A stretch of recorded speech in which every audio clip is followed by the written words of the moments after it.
But now let's discuss the latest of what's going on with Max Keiser, his most recent tweets and predictions regarding the King Crypto, and massive shout out to the high priest of BTC. So Max shared this morning, 1 Bitcoin equals 1 Bitcoin. That's a fact. It don't matter if Bitcoin is $1,000 or $1 million, 1 Bitcoin will always be 1 Bitcoin. You can take that to the bank. Nothing is more stable. The volatility is caused by the unstable fiat money world collapsing in real time. Understand the difference. He also says when your friends and loved ones still refuse to invest in Bitcoin, it's almost like Bitcoin is the modern day ark. We're talking about Noah's Ark from the Bible. And Max also says Bitcoin doesn't use banks. Transactions are peer-to-peer. No banks or intermediaries are involved, and there's no way any government can censor or stop a transaction. As I've told John Perry Barlow and Matthew Mellon, they could bypass the PayPal, Visa, and bank blockade and send legal defense money directly to Julian Assange, as they did. Bitcoin is the currency of resistance. It's a peaceful revolution, and no one will benefit more from Bitcoin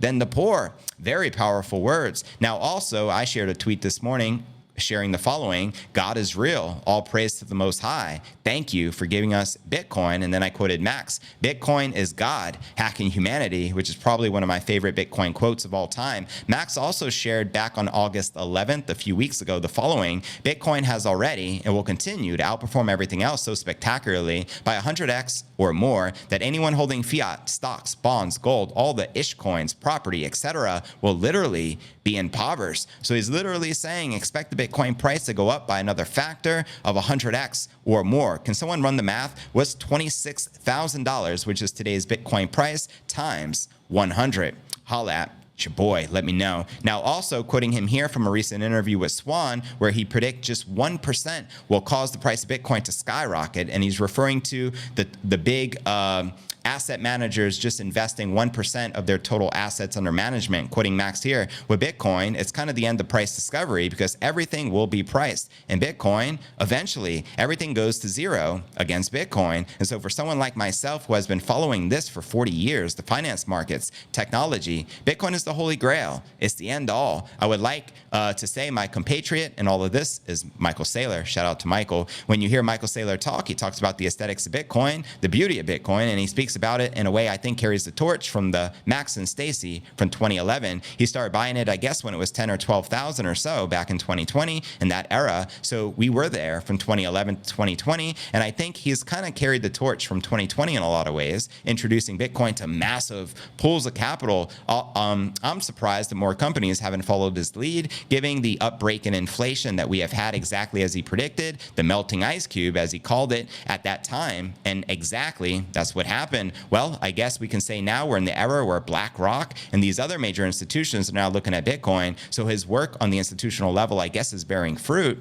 now 3 years later. Facts. I see it in the Middle East. They're starting to recognize Bitcoin. So that's a huge pool of capital. I think all of that oil money will find its way into Bitcoin and be a huge catalyst for higher prices. I agree with Max there. Obviously, the Saudis and the oil money is massive. We're talking trillions and trillions. It's a natural way for the oil industry to diversify their portfolio because Bitcoin is essentially energy, and the energy eventually gets priced in Bitcoin. And there is a marriage between these two in a pretty big way. So I think that's kind of the answer. I've always been fascinated by price discovery in the markets and the architecture of how markets work under the hood. And Bitcoin is such a pristine, perfect money. And I think it's something that humans have been searching for since forever. And now we're seeing it change society on really a fundamental level with the introduction of Bitcoin. A lot of people are freaking out because it destroys the status quo. Preach. And a lot of people have been waiting for it to come along and had the faith that humanity can be saved. They see Bitcoin in those terms. So you have that split going on, which is very exciting. So it just continues on and on. How can you not be interested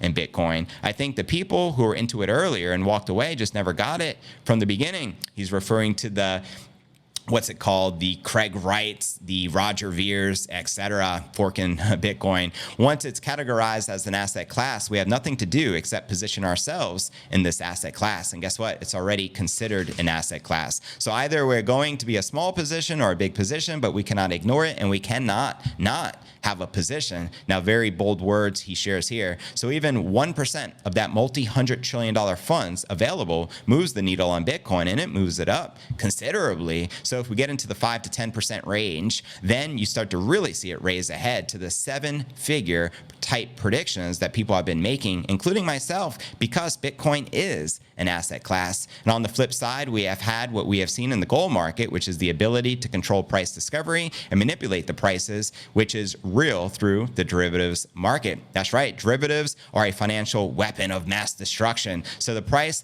of gold has been lagging inflation for 20 years because the governments around the world don't like gold making their fiat money look bad. Facts. So they make it easy for the huge funds such as JP Morgan Chase to manipulate the price of gold and to scalp it to continuously skim profits off of gold, which is what they do almost every day. You can watch it and see it. It's pretty clear. And they are very good at keeping the price of gold and silver down. There's something like for every ounce of silver, there's probably 50 ounces worth of derivatives floating in various exchanges around the world that are used to keep the price of silver down because governments don't want gold to race ahead to draw capital out of their fiat money scam and into gold. Now with Bitcoin, we have the ability to pull our private keys, which is not really available with gold. So technically, people can take delivery of gold on these exchanges, but there has never been an organized attempt to do so. We tried to do it a few years ago with JP Morgan crash buy gold and silver because after the 2008 financial crisis, when JP Morgan ended up buying Bear Stearns effectively for nothing, they inherited this huge multi-million-dollar short silver position that Bear Stearns was managing at the behest of presumably the government. The government likes to stay involved. And so I did some calculations and it became clear that if this short position was not covered, the price of silver would go to $60 or $70 an ounce and it would bankrupt JP Morgan. So we started this crash JP Morgan buy silver campaign and we got the price of silver up from $15 to $50. We got it up to the old Hunt Brothers $50 level, and then the Fed of course came in and they changed the laws overnight to make it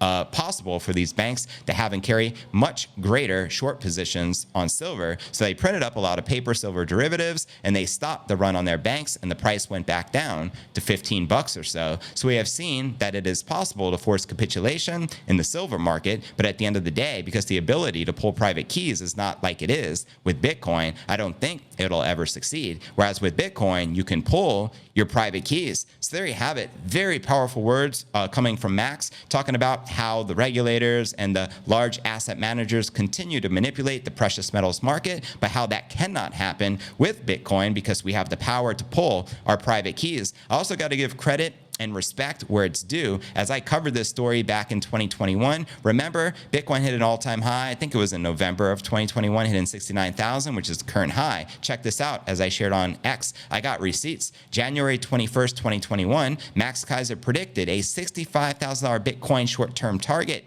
in play. Here's his tweet, dated right here, January 21st, 2021. $65,000 short-term target in play. Today's double spend FUD provided a rare discount to buy sats cheap. And as I point out here, I covered this story in a Crypto News Alerts episode back on January 22nd, the day after he made the prediction with the headline, Max Keiser says $65,000 Bitcoin short-term target in play, even after Bitcoin just tumbled to 28,000 and literally everyone was writing off the King Crypto, but Max was still bullish on his stance. So you got to give the man a chance because I believe his predictions will eventually come true. He is the first one to cover Bitcoin internationally via the Keiser report back when it was like less than $10, and he continues his strong stance against the bankers, hence why he is the high priest with Nayib Bukele over in El Salvador. So I got a lot of respect for Max and Stacy.